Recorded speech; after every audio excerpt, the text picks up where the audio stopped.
Ry avana manalo amin'ny tompo ho amintsika ne ny fahasoavana sy ny fiadanana avy amin'Andriamanitra ray sy Jesosy Kristy. Amen. Mivavaka sika. Misaotra anao izay ray eo noho ny amin'ity andro anio ity izay azona indray manantona anao sy mihaino teninao.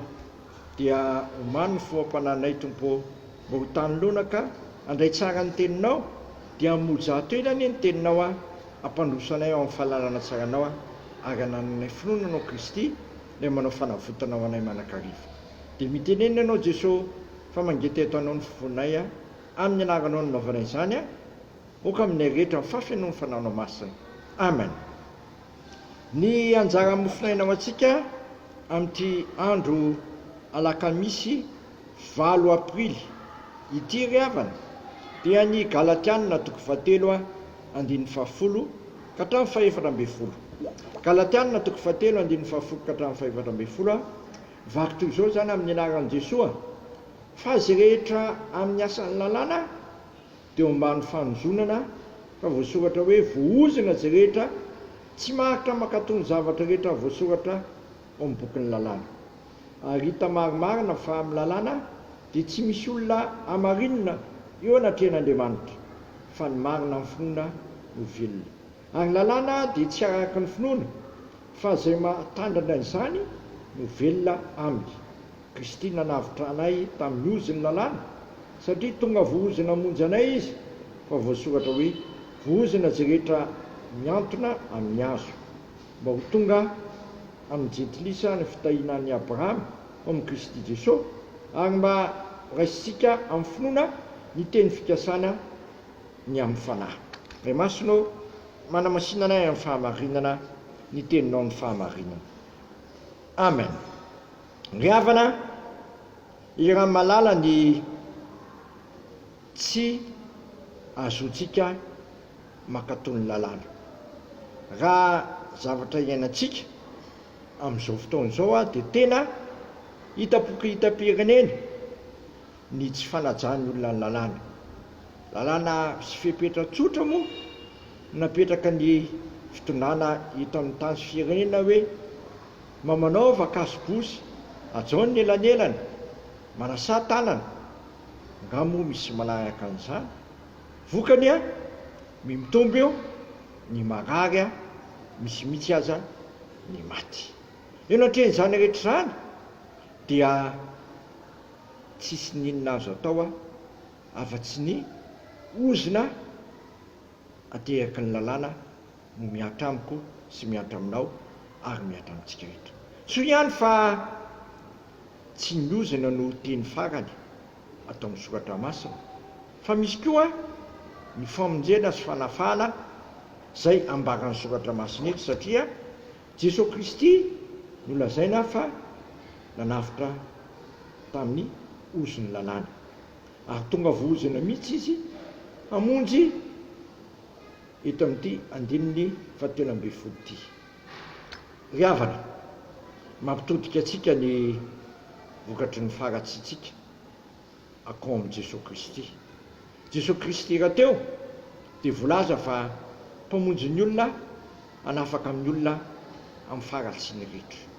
Koa amin'ity andro anio ity miteza zasy ianao hanantona an'i Kristy satria impiry moa ianao no nandika lalàna dia ozina nge no ateraka izany fahafatesana no ateraka izany kanefa tsy sitrakan'Andriamanitra ny toerantsika anaty fahafatesana fa indro izy naniraka an'i Jesosy Kristy izay maty mihitsy no mifahatosoantsika natsangana indray ho fanamarinana antsika.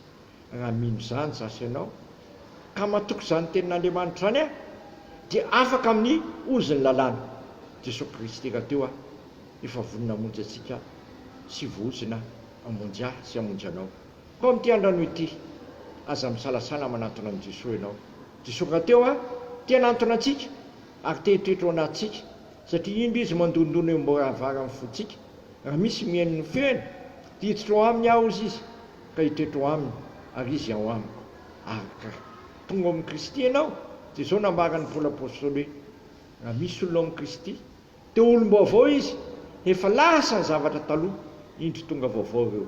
Koa amin'ity andro anio ity te hanolotra fiainam-baovao sy famonjena ho ahy Jesosy Kristy ko mety izy ianao anantona azy fa izy ry nanafitra antsika tamin'ny ozona ny lalàna ary tonga vozona mihitsy izy amonjy antsika koa aza misalasana ianao a fa raha mino dia amarinina mariam-pony ianao raha mino a dia na dia maty azy ianao dia velona indray ary izay mino a dia tsy ho faty fanina fiainana manak'izay toa amin'izany tokoa ane ny fiainako sy ny fiainanao a dia tsy anao tsinotsinona ny lalàntsika fa ezaka hakatony lalàna fa raha sendra tsy makatony lalàna sy fipetry sika veranaingany amin'ny Jesosy Kristy fa vonina anadio-tsika izy a vonina anafaka antsika amin'ny faotaontsika rehetra amen.